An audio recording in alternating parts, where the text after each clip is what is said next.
হারিয়ে যাওয়া মাটি পুনরুদ্ধারে কিন্তু এবার বাম নেত্রীরা মাঠে নেমে পড়েছে।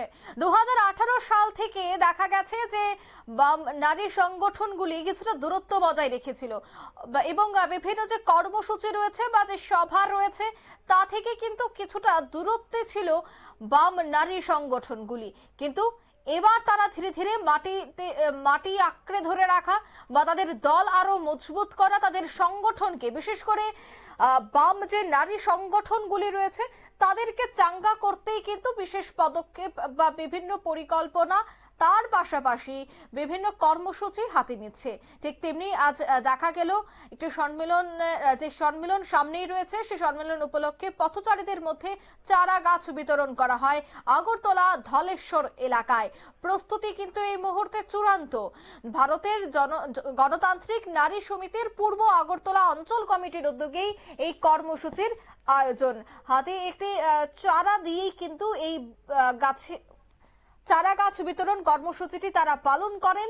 সামনেই রয়েছে 2026-এ পৌরসভা ভোট, আর পৌরসভা ভোটের আগেই যে যার সংগঠনকে মজবুত করতে বিভিন্ন ভাবে বিভিন্ন কর্মসূচির মাধ্যমে সাধারণ মানুষের কাছে পৌঁছে যাওয়ার চেষ্টা করছে। ঠিক তেমনি এবার বাম নারী সংগঠনও কিন্তু ধীরে ধীরে তাদের সেই হারিয়ে যাওয়া জনসমর্থন ফিরিয়ে পেতে এই ধরনের কর্মসূচির আয়োজন করছে। তবে এর নেপথ্যে বিভিন্ন সাংগঠনিক কর্মসূচি থাকছে। তবে নারী নেতৃত্বের বক্তব্য হচ্ছে যে আগামী বছর সারা ভারত গণতান্ত্রিক নারী সমিতির কেন্দ্রীয় কমিটির সম্মেলন অনুষ্ঠিত হবে। আর তাকে সামনে রেখেই প্রতি রাজ্যে অনুষ্ঠিত হচ্ছে রাজ্য সম্মেলন। রাজ্য সম্মেলনের আগে বিভিন্ন অঞ্চলে সম্মেলন অনুষ্ঠিত হচ্ছে। ত্রিপুরা রাজ্যে মোট 1468টি প্রাথমিক কমিটি সম্মেলন প্রায় শেষের পথে এবং এই সম্মেলনকে ঘিরে বিভিন্ন কর্মসূচি পালন করা হচ্ছে। সারা ভারত গণতান্ত্রিক নারী সমিতি দ্বাদশতম পূর্ব আগরতলা অঞ্চল সম্মেলনকে সামনে রেখেই সোমবার ধলেশ্বর এলাকায় পথ চলতি জনগণের মধ্যে চারা গাছ বিতরণ করেন তারা। চারা গাছ বিতরণকে কেন্দ্র করে কি বলছেন বাম নেত্রী কৃষ্ণা রক্ষিত, শোনাচ্ছি। তারই অঙ্গ হিসেবে প্রতিটি রাজ্যে সংগঠনের প্রাথমিক স্তর থেকে রাজ্য স্তর পর্যন্ত সম্মেলন প্রক্রিয়া চলছে। এই সম্মেলনকে সামনে রেখে আমরা মহিলারা প্রাথমিক সম্মেলন শেষ করেছি। রাজ্যে 1468টা প্রাথমিক কমিটির সম্মেলন প্রায় শেষের পথে এবং এই প্রক্রিয়ার পরই আমরা অঞ্চল সম্মেলন করেছি। তো এই অঞ্চল সম্মেলন সারা রাজ্যে হচ্ছে।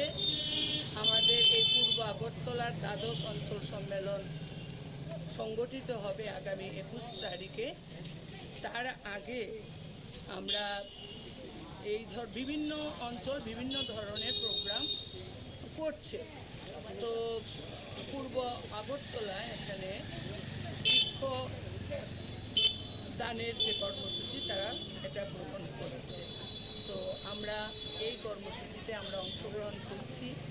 সাধারণ মানুষকে আমরা গাছ দিচ্ছি, কারণ গাছের বড়ই অভাব। আমরা দেখেছি আমাদের আগরতলা শহরে বিভিন্ন দিকে আগে প্রচুর গাছ আমরা দেখতাম, বিভিন্ন অনুষ্ঠানে গাছ রোপণ করা হতো, কিন্তু সম্প্রতি দেখছি বিভিন্ন জায়গায় গাছ সেখানে কেটে নিচ্ছে। একটা গাছ একটা প্রাণ। আমাদের যেভাবে জলবায়ু দূষিত হচ্ছে, বন্যা, ভূমিকম্প ইত্যাদি যেভাবে বাড়ছে, সেই জায়গায় যদি একটা গাছ থাকে প্রাকৃতিক বিপর্যয় রোধে একটা হাতিয়ার হতে পারে। তো তাকে মাথায় রেখেই আমরা এই কর্মসূচি হাতে নিয়েছি। আপনারা শুনলেন তাদের এই কর্মসূচির কথা। সম্মেলনকে সামনে রেখে পথচারীদের মধ্যে চারা গাছ বিতরণ করে তারা এই কর্মসূচিটি পালন করেন। প্রস্তুতি একেবারে চূড়ান্ত। আগরতলা ধলেশ্বর এলাকায় কিন্তু চলেছে আজ চারা গাছ বিতরণ কর্মসূচি। নিয়ে নিচ্ছে ছোট্ট একটি বিজ্ঞাপন বিরতি, সঙ্গে থাকুন।